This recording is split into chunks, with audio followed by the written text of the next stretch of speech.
Mama. I'm Courtney Cecil, proud mom of two boys and an organizational culture and behavior change executive. And I'm a believer in building a movement to help the burned out, overwhelmed working moms reclaim their control and free time so that they can confidently remain in the workforce without losing the sanity or themselves. Now, let's get started. Hey y'all, I'm your host, Courtney Cecil, and welcome back to another episode of the Life Management System. So, normally you will hear me say that this episode is snack size. That is something that I strive for you all so you can get in and out and you can get as much good stuff as possible in a short period of time. However, this is not one of those times. This is not one of those times at all, but I'm really excited about the material. So I'm hoping that you will indulge in something a little longer. So in this episode, I am airing a conversation that I had with Sami Garrett, who is the founder of a community called GEM. Now, of course, GEM is her loving name for it. It actually naturally stands for something though, but more specifically, it stands for Good Enough Matrescence. So GEM is a global community, and at its core, it essentially is giving moms the space to be with each other and evidence-based resources and tools that will support them in their motherhood journey. You can learn more about them in the show notes. I will link them there. You should certainly check them out. But this is going to be a two-part series of Sami interviewing me, 10 questions apiece that were specifically from members of that community. And the topics range from managing maternity leave to managing boundaries and burnout. And of course, no working mom series would be complete if I'm also not covering things like managing your guilt and ways you can be more present with your family. So I'm going to warn you, it's pretty meaty and it's going to give you a lot to think about. So I hope that you are willing to indulge us in this journey and joining some of the conversations of questions with people just like you that were raised by Sami through the community. So enjoy this one. Again, it is a part two. Make sure you are catching both parts one and part two of it, but I appreciate you tuning in. And if you are interested in joining part of this community full of thick resources and support from one another, Sami's done a great job putting it together and bringing this team together. So you can check them out once again in the show notes. So Sami, thank you again for hosting me, and thank y'all for tuning in.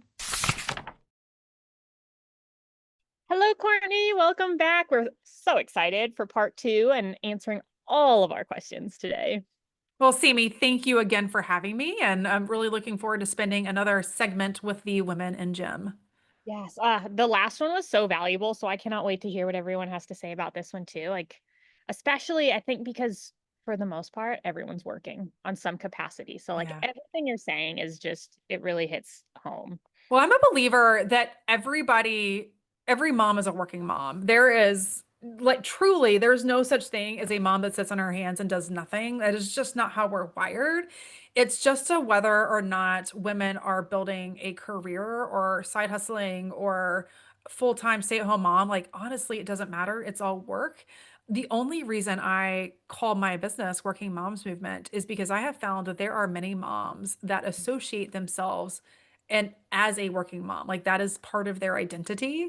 In fact, that's one of the quickest places that people find me. They physically are searching on Instagram for working moms and they find Working Moms Movement, or they are on podcast and they find the Life Management System for working moms. So they are finding me because they are looking for Yeah. content for working moms. And I Yeah. I love that they're finding resources and that people are finding me. And I hate that it has to be like that because, again, I believe that every mom is a working mom. And Yeah. I dream about the day, maybe in the not so distant future, that my business name is obsolete because society has caught up. Yeah. And, but at the end of the day, I think a lot of what I talk about is just like executive management for your life. Yeah. It's not necessarily about work itself, like a Yeah. career. Yeah, I agree with that. But I do love the whole career aspects. I think that is what kind of guides us to be like, okay, we need to figure this out, especially if you're really type A and you're like we talked about in part one. So if you haven't listened to part one, go back and listen to part one because we definitely talk about that. But Ah, I love it. Okay. So we'll jump right on in then. How's that sound? That's perfect. Okay. Let's go. Okay. Do you have any tips for handling mat leave at work? My work doesn't offer much and I want to take it, but also maybe I do want to go back to work quickly. I don't actually know how I'll feel. And I know others have said they wanted more leave and others said they couldn't wait to get back to work. So, tips for handling mat leave. Yeah. Well, I would say that you're not going to know Yeah. until like action brings clarity. With most things, action brings clarity. So I would grant yourself some grace here and know that as you transition back, you're going to know whether or not it's right for you or not. And you just have to grant yourself some grace and know that there will be an adjustment. Never overpromise things to other people because Yeah. um like it's the time to grant yourself some grace. The other thing I would offer is that um I wish I knew going into it that recovery was going to be as hard as it was. It was a humbling process, Sammy. You like, yeah, yeah, right? It It kicked is. It my really is. ass. Yeah. Yeah. So I think that one of the things that I wish I would have approached differently is just being a lot more realistic about what it is that I was able to take on, some of Hmm. the over promising that I did with people. And this is has nothing to do with mat leave specifically, as much as it does the way that I would have shaped my maternity leave had Hmm. I been more reasonable. So I spent my entire maternity leave trying to keep the same standards as what I did before. So my oldest was born the beginning of October. So if you count down 12 months for or 12 weeks from there, that means I'm going back to work right at the end of Of right the into year. January. Yeah. And so my entire maternity leave was consumed with all the things that I used to do before. I was doing the Yeah. holiday cards, I was decorating, I was traveling to see my in-laws on Thanksgiving, traveling to see my family on Christmas, and that was freaking hard. Yeah. And I just, oh, it was just such an unnecessary energy expenditure on my part. And Yeah. part of it is I had overpromised in the beginning. So I think both with work and if you're not working, just being very realistic about what you commit to and what you promise so that Uh, you are creating space to care for yourself. Because I didn't do that. And then I would say that I am of the belief that work will always be there mhm. and that it like my company for they offered my husband 0 days. So he took PTO to be able to be there at the actual birth. I had 12 weeks, which is for both boys, which is not bad, but it's not great. Yeah. Um, and Average. yeah, I wish that I was in a position to take more time than I did. Mm, yeah. Um, so if you can make it work financially, I Yeah. would certainly recommend you do. I think most companies honor the FMLA 6 month leave of unpaid. So actually it might even be a guarantee. Sammy, who knows? You'll probably have some HR people in your NGEM that might Yeah. be able to help you there, but pretty sure FMLA is a guarantee that they can't back Usually like if you've been there like a year. okay, year. Yeah. Yeah. Um so like if you can take more than that financially, I would do it. We were not in a position to because we had committed to building a house, and that was Mm, important to us. It was something we valued. It was part of the experience we wanted to create for our boys. So I very much wanted to be able to build the house I wanted, and it turns out that cost money. So I was not, I know, I wasn't willing to take an unpaid leave. Had I yeah. been at any other point in life, I would have probably for sure extended to give Yeah. me the breathing room to care for myself. But Yeah. here's the thing, like work will always be there. It Yeah. will always be there, and they are for the rest of your life, and they will take as much away from you as you're willing to give them. So I think that being very grounded on work willing to take your time for free as much Yeah. as you're willing to give it away for free, will help you just stand a little bit firmer in what's best for you so you can care for yourself and you can care for that stage of life. Um, I think it's also important to normalize, like encourage your husband, assuming you are in a heterosexual relationship, or your like male partner, to take the leave as well.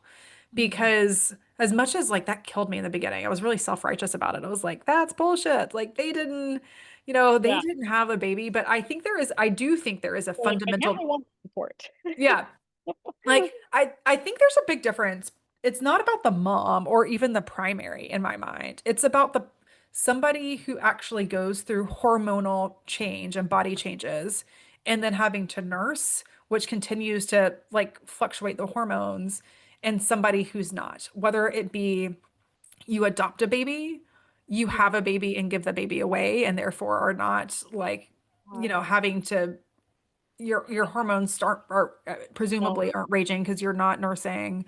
Your husband or your male partner, like the dad, whatever the circumstance is, I Yeah. think there is a little bit of a difference. However, as self-righteous as I used to get about that difference on behalf of like my people that are like that actually carried and go through the hormonal changes and all the hardship of that, I will say it's the degree that you can encourage any men in your life to take the full leave that they are given, Yeah. do it, because that's also what's going to help normalize women being away to take a proper leave themselves, and eventually over time will start to close the gap Yeah. on women being left behind in the workforce because they do take a leave. Yeah. So encourage that. And then last but not least, don't do what I did. Like I made the dumb mistake on that first one of just not granting myself enough grace, rushing through maternity leave, doing all the things I used to do. And I filled up my time with stuff that doesn't matter instead of actually enjoying the moment. So when my second came along, granted, Very I different. yeah, oh, I didn't really do nothing because we were in the final 3 months of building a house, and my boss resigned, and I was her chief of staff. So it didn't look like I wanted either, um, but I that is a big regret of mine, and I just couldn't fix the time, the house, like it all. We did not plan it like that. There were just delays that made it happen, so it was what it was. But I was very committed to not doing that. That's for sure. Yeah, I love that. That's all such beautiful points. And I'd love to add too, even not not even promising anything, being like, I don't know, we'll see. Let's just see how I feel when it happens. And then you can commit or you can like take away plans or whatnot. But I know it like with us too. My husband didn't have any leave. And with our first, I'd like deep dove into the research of the fourth trimester and how important it was for like my body to recover and all of this. And so I like really wanted him to have a lot of time off to like help support me because we don't live by family or friends or anything. And we had the FMLA issue. He wouldn't have been in FMLA till I want to say like a month after or like a month into my postpartum. Um, and he didn't have enough vacation time to take to get him to that. So he would have had to like go back. I don't know. It was this weird thing. But so what we ended up doing, because that was like one of our values, was I really wanted him to be there for 2 months. We started to like put a whole bunch of money away for like my entire pregnancy so that he could take his like 1 week of PTO that he had, and then the rest he took unpaid leave, but we had like the finances to cover. Mm. But then with the second postpartum, he only got a month off, and we didn't do the same thing and have that money. We also weren't eligible for FMLA because he was at a different company. So, but just more food for thought for anyone that's like, I want to really plan. And then even if you like really plan and then you're like, oh my God, I need to like get back to work, maybe you then have extra money just like sitting there because you were planning to stay away longer. Or, I don't know. But Yeah, and I'll also add to that, like some people are itching to get back to work and some weren't. I mm, cried for 2 weeks leading up to returning. It was mm, awful. I didn't want to return. But yeah, I knew that because I valued building this house, because I mm, knew what it'd do for our family, because I Yeah. valued travel so much, because I knew what I knew would do for our family. It was worth me working. But I still really just, gosh, leaving a newborn when they're so vulnerable was really hard. Yeah. However, I realized by the end of week one, I was like, I understand now why people say I'm better because I work, where Yeah. I got to go, because you get to be around adult conversations and adult like intellectual stimulation. And when your baby's crying, you're not like, you're more patient as a mom because of it. So if you happen to be on the other side of that equation, like me, where you were upset, I would just offer that to also go Yeah. back. You've earned your leave, whatever pay it is, even if it's only a week, you've earned that week. Yeah. Return. And if it's not right for you, it doesn't mean that you can't walk away. Oh, I love that. It's so funny. You just bring up both my maternity leaves. I had a best friend that worked. Same experience as you. Cried, didn't want to go back to work, had to go back to work for like financial reasons and all of their values and all of that. Same thing. And I wasn't working. And I was like, I just wish I could go to work. Like Josh, my husband, he gets to go take a break. And she'd be like, I wish I got to just stay home. I miss my baby. And it's just so funny how that break I think really is necessary and needed. Cool. Well, speaking of that, okay, this question just says, how can I find balance for me? How, So how can I would, that's, yeah, to me, run it's with pretty how would simple. we treat it? That is simple. You need to prioritize it. Yeah. Like, honest to goodness. So I was just recording a podcast earlier today with two badass women. And we were talking about calendars. That's what they wanted the entire topic to be oriented around. Uh, And they asked I forget how, they asked how I create a time for my priorities. I was like, I actually prioritize it. Like, that's yeah. a priority inherently has winners and losers. Yeah. And if not, then it's not a priority, because priorities mean that something is a hierarchy over something else. So if balance is something that you value, which Mhm. probably means you are looking for some form of self-care, or you are looking for some sort of connection with girlfriends, or you are looking for connection with your husband, then you have to prioritize it. And I know I am grossly oversimplifying there. There's a lot of complexity behind that, which is what I help and like actively coach women in. But the bottom line is, most women say they want balance, but they don't actually commit to doing it. They spin in this cycle Yeah. of it's like they're swirling instead of being like, you know what? I should just schedule this because it's important to me. So as an example, I prioritize working out because Mhm. I value my health. Well, 3 days a week, I schedule being with a trainer, and I am physically in person with that trainer. And those are Mhm. awesome workouts. I set my alarm religiously. I do it every time. The Mhm. other 2 days of the work week, do I do that? Hell no. Because I don't, like, I'm not prioritizing it. I am letting all of the other stuff swallow me whole. Yeah. So that, like, I do that to myself. If it was important enough for me to do it those other two Just do it. days, if I put it first, you better believe it's going to happen. So put Yeah. first things first. If it's vacations, if you look at my calendar for next year, I'm not even kidding. My vacation calendar for 2026 is full. Yes, I love Like, it. literally, I am going to St. John, I am going to Salt Lake City, I'm going to the beach 3 times, and I am going to Norway and Finland. Why? Because Nice. I value that. Yeah. I start there. I already have all my vacations planned for the rest of Love it. this year. You do too. So actually prioritize it. And my kid, like my friends make so much fun of me. They're like, I know I have to get in your calendar 3 weeks or 3 months in advance if I want to just see you. And they kind of do it tongue in cheek to give me a hard time. And they're also somewhat serious. But the Yeah. reason they're somewhat serious is because that's true. If it's something I prioritize, I have no hesitation of saying yes. I Yeah. want to say, like, if you invite me to do something, Sammy, and I value our relationship, I'll be like, absolutely, let's do it. Let's get it calendared now.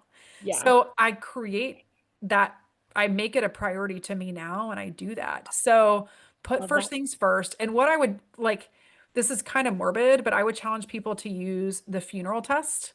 Like, Mm. if a funeral happened tomorrow, you clearly can't plan most of those. Even if you know what's coming, you really can't plan it.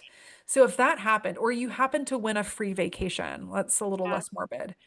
what could you automatically rearrange to make that happen? Like that tells you the difference between what you need to Yes, do I love that versus so what you much. want to do. Mhm. Um, I and love I actually have a, hope you don't mind me sharing this, Sammy. I Garrett. have a free guide that I share with people that you, and it Did we link unpacks it? it. Pardon? Did we link it already I don't know. in the last video? I don't I know. don't know because I can't see the video.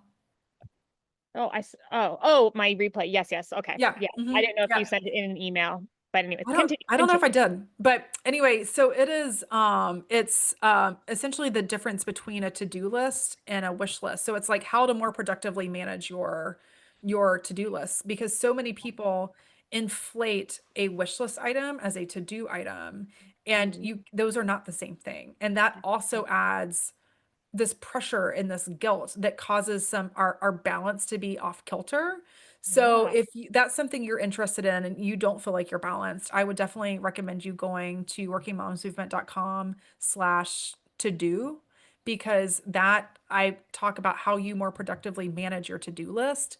And Love that. most of that is going to help you sift through some of that noise that you're probably swimming in, but also the other thing that I should say is there that some of that balance comes from your partnership. Not everybody, like some men like really step up, not all of them.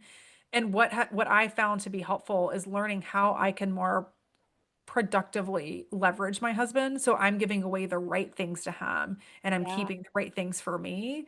And that helps find balance too, because I really am finding somebody that's contributing a little bit more equally at home. I love that. And I'll link that too for everyone. And I love the morbid test. What did you call it? The morbid test? Morbid. Yeah, it's like, I mean, as Love awful as it is, I mean, if somebody dies tomorrow and you have to Yeah. like close up shop to get there and be able to celebrate their life, what do you Yeah. have to do? Those are your actual to-dos. That's what you need to get done, nothing else. Oh my gosh. I like haven't admitted this out loud yet, so I'll admit it to you and everyone who's listening. But I have a lot of friends who have children who are going through cancer at the moment. And so obviously, like priorities immediately change when that happens. And for probably the last month or 2 months, sometimes just out of the blue, my mind's like, okay, let's pretend like I had cancer right now. And like, I'm not going to be around forever. Like, how would I spend this moment, like with my kids or if with my life, or like we're on vacation right now? And I like think about that a lot. And I'm like, oh my gosh, I can't admit this to people because we're not actually like, we are very healthy. But like I think about that in a way of like what is a priority right now if this was happening, like I wouldn't say yes to that, I wouldn't say yes to that. And I don't know, maybe if you want to get really morbid you could do that too. Yeah. Well, also I think that your priorities, I'm last time we spent a lot of time on the values influence your Yeah. priorities, priorities influence how you spend your time, money, and energy. Yeah. But often we're saying yes to things that are really a no. Yeah. Um, and I don't want you all saying yes to anything that's not a hell yes. And like, Yeah.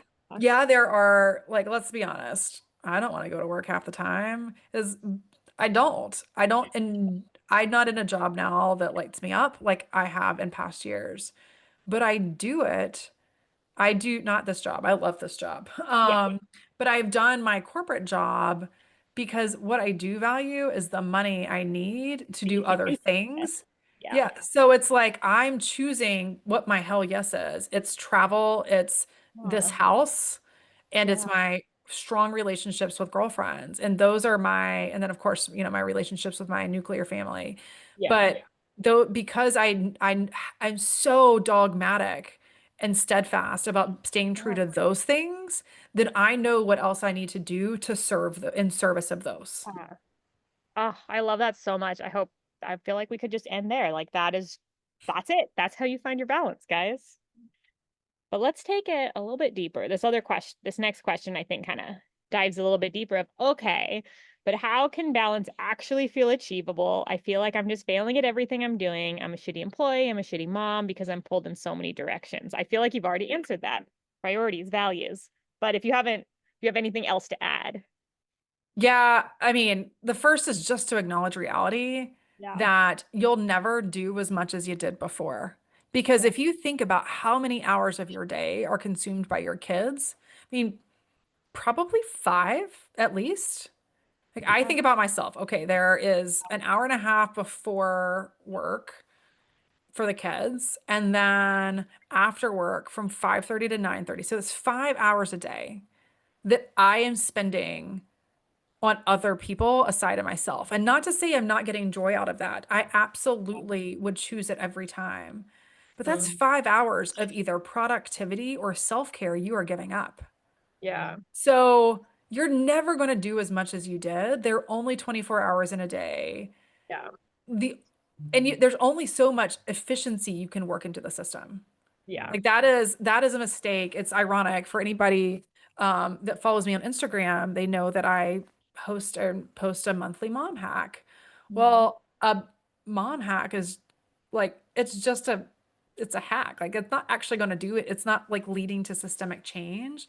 Mhm. Um, if you can only make a system so efficient. So instead, like you need to lower your standards where they don't matter. Mhm. Your standards of work before, I mean, I might have said this last time, I was valedictorian. And I'm not the smartest person in the room. I just work really freaking hard. Yeah. I care a lot about good grades, being the best. I was the fastest one to get promoted, at my consulting firm to manager in the history of the line of business I came from. But I don't need a gold star anymore. I don't like, I wasn't making any more money for giving myself away for free for hitting that standard. I was there, your company's paying for you to be good enough. Yeah. And I learned the hard way after I worked for the same organization for 16 years. I gave myself away for free a lot. And the only thing I was given at the end of the day was a pink slip. Mm. And it hurt. It hurt. It hurt my Yeah. core. It hurt my heart. I felt so broken. I felt so offended because I'm like, Yeah. I worked my ass off for you all. I gave so much of myself away for Yeah. free, but that wasn't their fault. It was my fault because Mhm. I was the one that was giving too much of myself away. They weren't asking for half the stuff I did. I just did it because I thought that was where I needed to be. So women as a whole just give so much of themselves away. Yeah. um I would just like check whether or not the stuff you're doing at Mhm. work especially is something that you're being asked to do and paid to do. Yeah. And then I would also just say that one of the ways that balance can become achievable. I can't remember if we talked about outsourcing or not, or We delegating, but did. We did. delegate to your kids and your partner too, because a lot of our generation has a tendency to do the things for our kids, whereas our parents for sure gave us tour lists. And Yeah. I'm not like, maybe it's not a tour list because I don't like the notion of that. I think it is our responsibility to impress upon our kids to be stewards of taking care of their home. I Yeah. think it's a life skill, but at the bottom line, like make sure you're using them too. Oh, absolutely. Yeah, not taking everything on, because definitely I feel with that question, I hear a lot of it's my responsibility to do everything Yeah. all Yeah, the time. likewise. And it's not like lower your standards where where you can. Like Yeah. B minus stage of life again. You're in a B minus stage of life. Let go of the things that you can and just be at peace knowing you'll never finish your to-do list. And I kid you not, like think about, I'm willing to bet most of your audience either has parents that have retired or they have parents friends that have retired. Mhm. Those parents, friends, or their like whoever they know in retirement, I guarantee they still have a to-do list as long as before they retired because they Yeah. don't prioritize it. At the end of the day, that is a wish list item. That is not a to-do list item. So it just Yeah. goes to show that even retired people that hypothetically have all the time in the world, they're still not getting Yeah. all the stuff done they think they need to get done too. Yeah. Oh, I love that. Beautiful. So with that, what are some common lies working moms believe about doing it all, and how can you start to unravel them? Hmm. I definitely think that we often believe that other people are doing it better. Mm, yeah, definitely. Um, they're not. You're probably crushing it. I would hire a working mom 10 times out of 10 before I'd hire anybody else because I know we're efficient, we get down to business, like we know how to get it done, but we also know how to be human about it. Like Yeah. nobody's doing it better than you. Yeah. You're probably crushing it. work like it's just such a misconception, but it also um when we tell ourselves that narrative, when we let imposter syndrome creep in, it's we're also giving our power away to other people, and we're also saying we are giving their values and what they want to spend their time and money and energy on more Mhm. power than what we value spending it on. Because remember, what you value influences your priorities, what you prioritize influences how you spend your resources. So Yeah. don't give your resources away because you see somebody right and left doing it. But when we compare ourselves to others and assume that they're doing it better or we're looking both directions, then we're giving away that power. And I would say that social media also just amplifies that Yeah. perception. Like, who cares about your neighbors? Who like Yeah. put your blinders on, you do you, because you value different things. But I think that the biggest lie is that other people are doing it better and they are just Yeah. not. I think you hit the nail on the head. I think for sure you see it, you're like, they're definitely doing it better than me. They're crushing. Yeah, I love that. Thank you. I hope everyone like pause it, rewind it, listen to that one more time because you're crushing it. Yes, I love that. Okay, so with that, then having us think that we have to do it all and everyone's doing it better, let's talk about burnout. What does a burnout actually feel like in real life for moms who have been taught to push through, and how can we recognize it sooner? Yeah, this one I actually to help with this question, I consulted an expert. Hmm. Because I have my opinions on how I'd characterize it. But Hmm. there is a woman named Dr. Cheryl Ziegler. I hosted her on my podcast and Nice. it just aired actually. It aired on May 13th on the Life Management System. Your podcast is She's, linked so you guys can go look and listen. yeah, she wrote a book called Mommy Burnout. Mm. So in Mommy Burnout, she's a family psychologist in Mhm. addition to being the author of that book. So everything that I am sharing with you now is at the direct feedback of an Mhm. actual clinical psychologist. So behaviors to look for, Mhm. neglecting self-care, numbing out as the Mhm. terminology she used. So think things like doom scrolling and binge watching and that sort of thing, withdrawal, procrastination. So like look for those. And then the symptoms. So those are the behaviors. Some of the symptoms: poor quality of sleep, low energy, weakened immune system, migraines, emotional drain, detachment, cynicism, irritability. Mhm. And it doesn't have to be like, you don't have to be in full-blown clinical burnout to be Mhm. showing signs of burning out.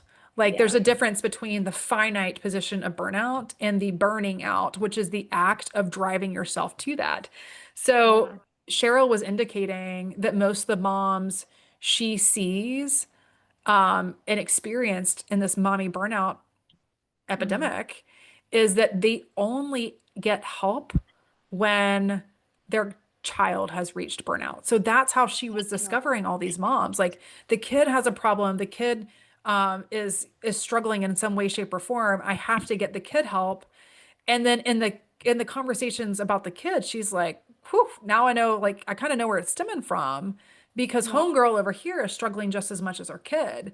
And the only way they will get help is if they think that there is some direct correlation, With it. benefit to their kid, which is just so sad. Like women do crap job investing in themselves. Yeah. So I would offer like, and what Cheryl says. So she, for those of y'all with the little kids, you're probably very familiar with the sleep begets sleep. She talks about sleep begets stress and Mhm. how your stress levels will start to continue to spiral when you're Mhm. already stressed. And I was there myself. Like I was massively stressed back in 2017, 2018. And it got me to a point where then I couldn't sleep. I had massive sleep anxiety because my brain was always on. And I was spiraling. And because I wasn't getting sleep, my body wasn't able to heal my cortisol levels, which made me even more stressed. It was like it was just this awful cycle. I was Yeah. definitely in burnout mode, like probably clinical burnout mode. So what I would offer is that you shouldn't wait until you get there like I did to fix the knee-deep overwhelm you're feeling now. Yeah. invest in yourself. And that is, I don't say this as a plug for myself so much as I just want to say, regardless if it's me or, and I focus more on like part mindset, a lot of tactics to actually Mhm. remove some of those overwhelm burdens for you. Whether it be investing in my partner, Christine Landis at Peacock Parent and some of her resources for outsourcing, whether it be actual clinical psychology or therapy, Mhm. whatever it is, like if if you feel a sense of overwhelm, just know it doesn't have to be like that. You're a mom, you're going to feel busy. Like you're going to feel busy, but there's a very big difference between having a full life and an overwhelmed life and not Yeah. feeling like you're at your best. Oh my God. Yes. We touch on this so much. The fact that, especially in the self care and self connection realm, of we're like, we don't have time, we don't have time, we don't have time. And then it's almost like it clicks when you're like, okay, but your kids are mirroring you. So if you're not pouring into yourself, your kids learn that too. And then they're like, oh, well, then for my kids to succeed, I better change. And then it's a twofold, and it's good for everyone. But Mhm. it's funny that Yeah. that's Actually, what. Cheryl talks about that. I think we actually unpack it in my podcast too, which is free, or you could buy her book and support her.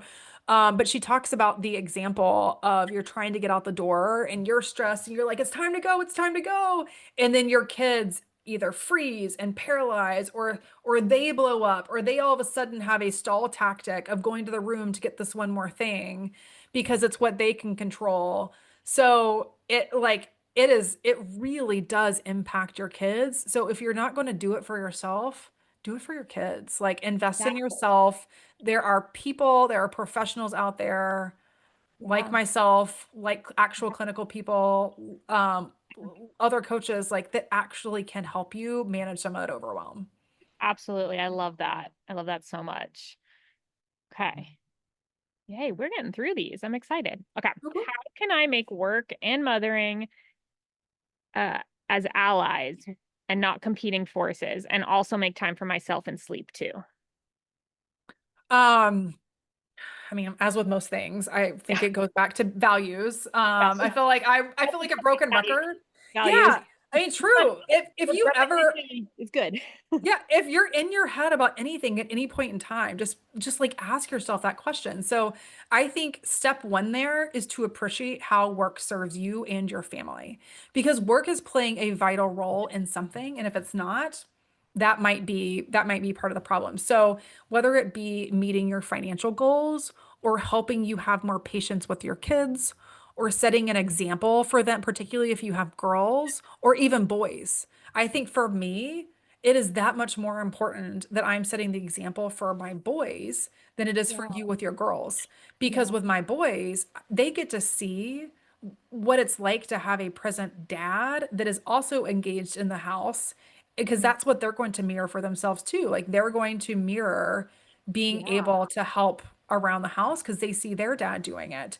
Yeah. It could be that you are working because of the financial gains that you get and what that does for your family. It could be for intellectual stimulation, or it could be for socialization. Like it doesn't matter, but step 1 is get really clear on how work serves you and your family.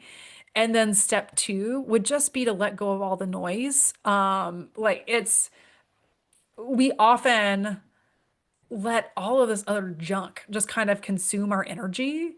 And Yeah. that's all it is. It's junk. So part of it, yes, work smarter, like treat your home like it's work.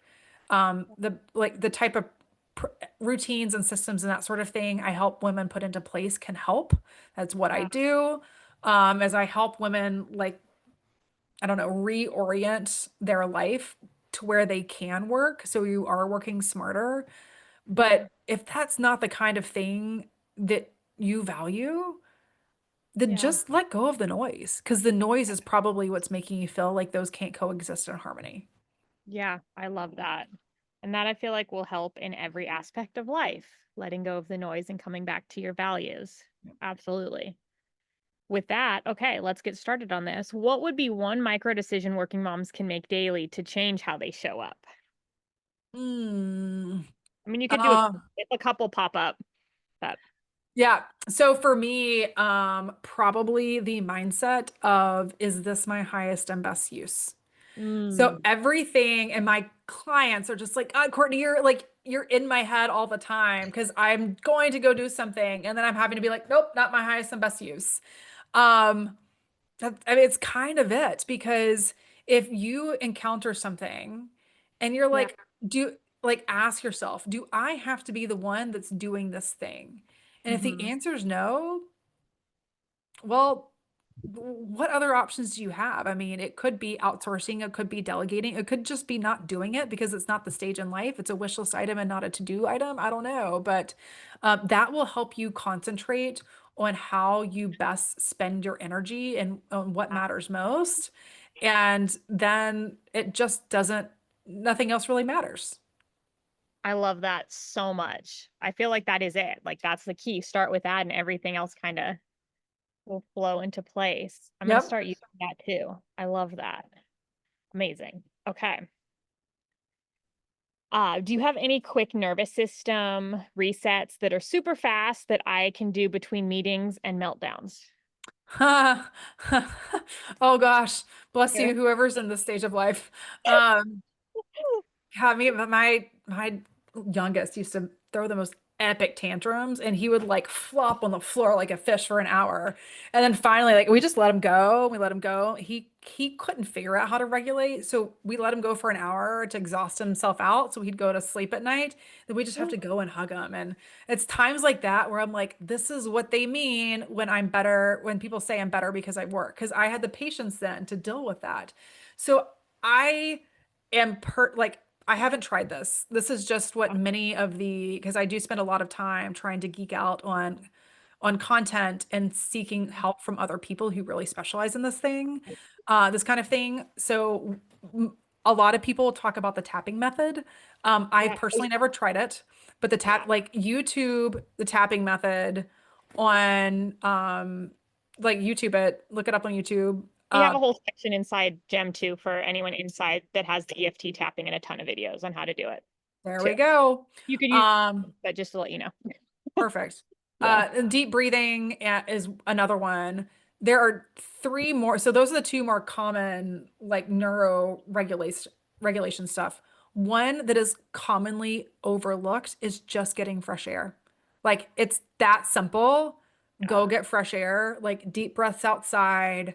The other thing that I swear by Uh, so much so that I do have an affiliate code for it because I'm that passionate about it is the Apollo Neuro. So the Apollo Neuro is it's a tool that you wear on your ankles and it essentially vibrates to tell your brain like it vibrates the same pattern every time for whatever you're trying to achieve so that it tells your brain this is what you should be doing now.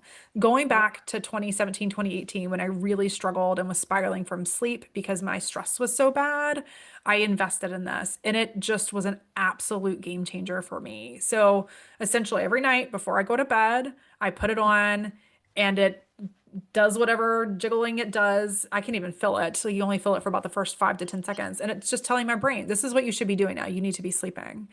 Then I do the okay. same thing when I wake up. I don't drink coffee. I consume no caffeine unless I'm really hungover and need a Coke. Yeah. Um, so the energy setting is what I click in the morning, and then it vibrates the same thing to be like, whoop, it's time to get up. I Yeah. swear Okay. by that thing. But I also I have other people in my life that have invested in it because I'm so passionate about it because they did for sleep, but they Yeah. also wanted it for anxiety or meditation or attention. Interesting. I don't suffer as much from those three, but they also wear Aura rings and they have made comments that, you know what? When I started using the setting for that, like one of them doesn't wear it on her ankle, she puts it in her bra. And she Okay. was like, Yeah. it goes off in the middle of the day and reminds me to take deep breaths like a couple times a day. And she's like, I can tell a difference. Like the stress levels that my Aura ring is picking up is night and day difference. So this Apollo Neuro has been a really game-changing tool for my sleep, but apparently also helps other people Yeah. with neuro regulation. So if you're interested, my affiliate code is apolloneuro.com/Courtney Anderson. And if you use the coupon code Courtney and the number 4, then that will get you $60 off. It's not cheap.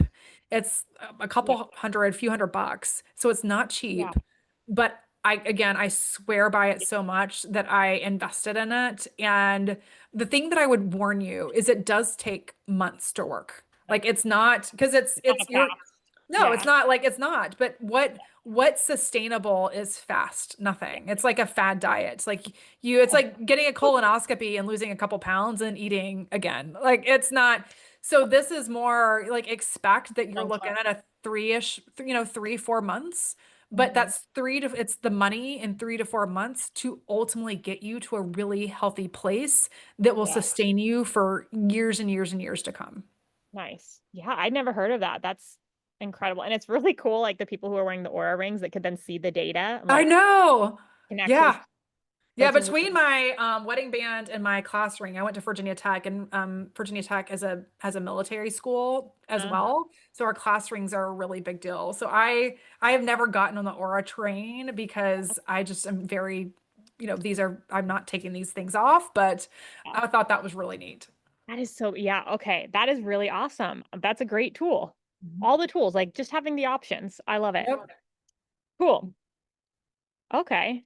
Let's see. Let's jump to the next one. How does balance change across the day versus month versus season?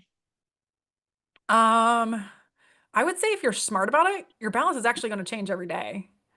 Like Like truly. hourly, hourly. Yeah, yeah, and it's because you know, again, start with the end in mind. What's really important to you? There's a reason that my 2026 vacations are already booked. Yeah. And then from there, I'm going to layer in time to make sure that I spend time with family over extended family over vacations or holidays with them. Then I'm going to layer in time. My three best friends do not live locally. My brother and sister do not live locally. So you layer in those, like you start layering in all that stuff. And then what you do on the day-to-day basis fits into whatever holes are left. Love And that. when that happens, all of a sudden your day to day looks different. Yes. It's not the balance is never going to be 50-50. Yeah. And nor do I think it should, but so I started out in manufacturing. Yeah. Manufacturing is a very black and white job. When the line is running, you're on. When the line is not, you're off. Hmm. And as an industrial engineer. So the rigidness of that Hmm. looks very different than modern day for most jobs. Not all. Like, Yeah. there are some jobs like teachers, like um, tellers, like uh, clinicians that Yeah. work very fixed hours. But I'm gonna guess like most people listening, probably 80% of the people listening, have more flex type arrangement where things aren't so black and white. And I Yeah. believe in flow. Like I believe in just I'm not an example. One of my days, 3 of my days of the week, because I go and work out, I don't start work until 10 o'clock, like Uh-huh. 10 a.m. And I work a traditional 9 to 5, but I don't start till 10. But then Yeah. I work later, I go back to work at night. Like I don't Yeah. know. I just don't believe in hard and fast Yeah. goals because to me, the boundary that I want to set is not, I don't start, like, you don't have access to me before 9 and you don't have access to me after 5. That's just not how I operate. The Yeah. boundary for me is how do I still get to create space in my life to fit everything in? And as long as everything's fitting in, that feels balanced to me. Yeah. Um, so Hmm. I think part of it is just like letting it flow and instead of feeling like it has to be hard, there have to be hard and fast rules because I think that's bullshit. We're Yeah. in a flat world, we're in a very turned on world, like electronically. Um, balance is near to impossible Yeah. during out or outside of school. Like now, Sammy sitting in summer. Holy crap. It's a lot harder now that we don't have au pairs before uh, Yeah. like when we did, it was way easier. But I think that if it's, I just said this on a podcast earlier today, actually. If you, if it's just a little bit of a blip, Hmm. like it's just a week or it's just the vacation or whatever it may be, like there will be peaks. If it's a micro peak, Yeah. then just like you just roll with it. And hopefully if you have the right systems in place, then Yeah. then you can weather those. Like I was just gone most of April on vacations and all the things. I was literally gone almost the entire month of April. Didn't Yeah. matter because I had all my systems in place. I knew that life would still be in control.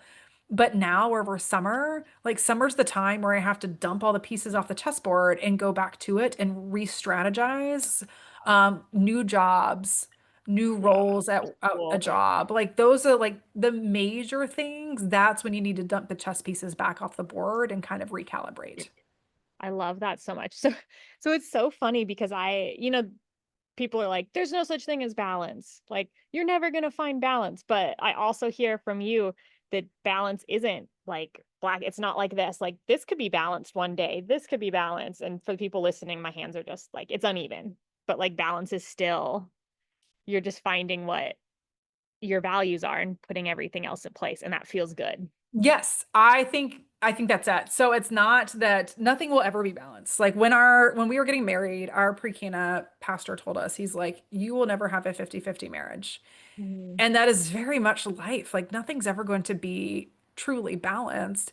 What Yeah. matters is less about the quote unquote balance and more about your ability to fit everything in that you prioritize. And if you start with your priorities and schedule those first, I promise you're going to feel the balance there, regardless if it's 50-50 or not. I love that so much. Oh, perfect. This goes right into this balance. Boundaries, help. I'm type A and feel like my life is spinning out of control since becoming a parent. Oh, Definitely bound. Oh, this morning I was hosting a workshop at a company. So if anybody has a company that needs workshops, I do that. I do a lot of those. But I was hosting a workshop at a company for a bunch of their prospects. We're all women sitting around the table. It was a round table set up, and the whole thing was on boundaries. Naturally, the very first question I asked them is, "What do you value?" yeah. Because everything aligns with that. Like if you're feeling guilty about something, it's probably because you're not clear that it's something you value. If you have a hard Mhm. time making a decision, it's probably because you're not clear on what you value. If you have a hard time honoring your boundaries, it's probably because you're not clear on what you value. The more clear you are on what you value, the more clear you are on what you need to prioritize and therefore how you spend your time, money, and energy. So I'll say that like the highlights of this, because it is a pretty complex question. Um, if you want more, go to episodes 4 and 5 of the Life Management System for Working Moms, my podcast, where I Yeah. actually talk about like step one is setting boundaries and step two is honoring them. Because Perfect. it's never like the honoring is often our part. Like we're the ones that give people access to us Yeah. or when we don't want to. So you have to think about boundaries as a container, but it's up to you to like Yeah. to set that container. Yeah. Um, and you can do that by putting first things first. Like example of me working out in the mornings. You have to stand up like a boss and just tell people like this is what you want to do. I think if you're talking about being a type A, there's probably a couple things happening there. You're either giving yourself away for free because you're trying to people please other people, as opposed to actually doing what you have contractually obligated from a performance perspective, or you are holding yourself to standards that you used to have instead of just acknowledging that you are doing A plus plus work now and you're in a B minus stage of life. So Mm. it could be something like that. It could be around learning to say no. Yes. And there is an art to saying no. Like feel, I used to have such a hard time saying no. It felt really uneasy to me. And now, like, no is a full sentence, but Yeah. saying no as a full sentence also doesn't feel right to me and my personality. I'm very warm. I'm very relationship driven. So I have to learn language Yeah. to say no in a way that feels authentic to Yeah. me. So Yeah. things like, for example, I went to Virginia Tech. I studied industrial and systems engineering. I volunteered for 6 years on the board. Mhm. I served on the board. I was on the executive committee for 3 years, very involved. Mhm. And once upon a time, my um, my department chair came to me. This was in the recent past, and she was like, "Hey, can you come back and speak to a class on blah blah blah?" Mhm. I would have loved to have done it. it is just not the time of my life to do that. I can't take on special assignments at work. I can't take on stretch assignments. I can't do the extracurriculars. Like I just started a business. I have a corporate role. I started a podcast. I have a newsletter. Like this Yeah. thing for you cannot be a priority to me at this stage in life. So that's exactly what I told her. I expressed my enthusiasm. I said, Eileen, you know that if I could do anything, it would be for your department. Um, and I love that. I really appreciate that you asked me to do that. But here's why I can't. And then Yeah. I inserted the reasons. And then Mhm. I invited her back. But one of these days, I would love to again. Please don't, like, please remember me for the future. And then Yeah. I offered alternatives. Uh-huh. And maybe you can consider X, Y, and Z. So I Yeah. still said no, but I said it in a way that felt fine for me Yeah. Yeah. and comfortable for me. So I would just also offer that maybe Yeah. there's something there for you. And then the last thing is inserting controls. And what I mean by that is like in the boundaries conversation this morning, one of the women talked about how she puts her phone on private at the end of the day when she leaves, or personal. So if you have an iPhone, there's the personal setting. Like she puts Uh, her phone on personal, and that's she doesn't change it. Like that is until she walks into work the very next day and she turns it on work. So that is a type of a control. Another type of control would be disconnecting from VPN if you have a work computer and you work from home. Like whatever it may be for you, if you have controls in place, that can at least provide one extra layer so you don't have to, like, you can help yourself with the boundaries. I love that. I personally have my phone on Do Not Disturb, and it's been on Do Not Disturb for 6 years now, Oh and gosh, the best thing I have ever done. that's awesome. Yeah, and I like when I talk to people too, like I think people now just know like if I'm gonna call you, you're probably not gonna get it, and you'll see your text when you look at your phone. But it's Yeah. so funny. I'm like, I love it. It's so nice. But yeah. And I love the no because I'm right there with you too. Saying just no sounds really like flippant and just like, I don't know, rude. Where, yeah, you could just be like, no, it's not the right time. I love that. Thank you Yeah. for this. I think that will definitely help a lot of people, those boundaries. And okay, cool. Next question. I feel like I've lost part of myself and miss my old life and am confused. I'm mourning my old life and self, and everything is different, even in my career. It's not really a question, more of a comment, but if you'd like to. Yeah. Ironically, I just had a exploratory call with a potential, like a prospective client, and this is what we spent the entire time on. Yeah. So it's just, I mean, I'm swimming in this very topic today, apparently boundaries in this. And then, Yeah, and so at a minimum, just hear that you're clearly not alone and what you are experiencing is fair. yeah, You have massive hormone changes. I think one of the things I would wonder is whether or not it is like legit postpartum depression or mm, if it's something more than that. Like how long has this been going on? Because if you have younger babies, like there is certainly hormones happening. If you have older kids though, then yeah, I think that that's when you find partners like me, like or a therapist or somebody that can help you pull out of that. So at a surface level, I would start by identifying what about your old life you miss and how mm, you can make that happen. So the girl I was just talking to, that's what she spent most of her energy on. But yeah, you're certainly less flexible than you were before, but that doesn't mean that you still can't do a lot of what you did before. I don't slow down. I didn't slow down. Granted, I only have two kids, and I know some people have a whole army at home. So I don't know what your circumstances are, but I still see all my friends. I still have work travel. I still do personal travel.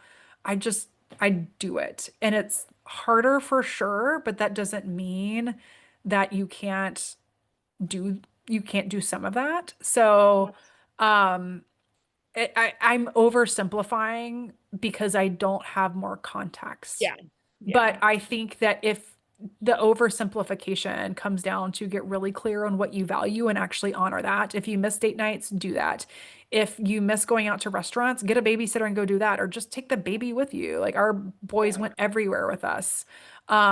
If you like date nights might not happen in the same way, they might not happen at a restaurant every night, but my husband and I would put the boys down to bed. We'd bring the monitor outside. We grab a glass of wine. We listen to music and we play games and stuff outside. Like it Yeah. looks a little different, but there are ways that you can get elements of your old life back. So get clear on what you value, reflect on what you miss about your last life.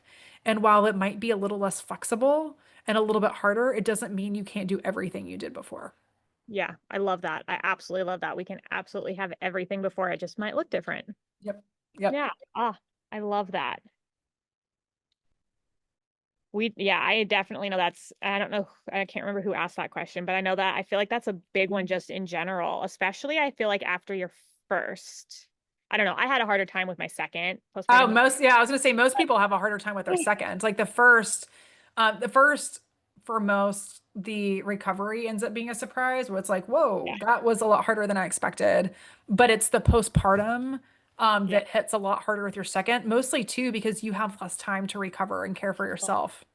so much. That was my thing. And I know everyone has already heard my story about like my postpartum rage, but it was definitely like that. I need time for myself. And I wasn't getting it now with like two children.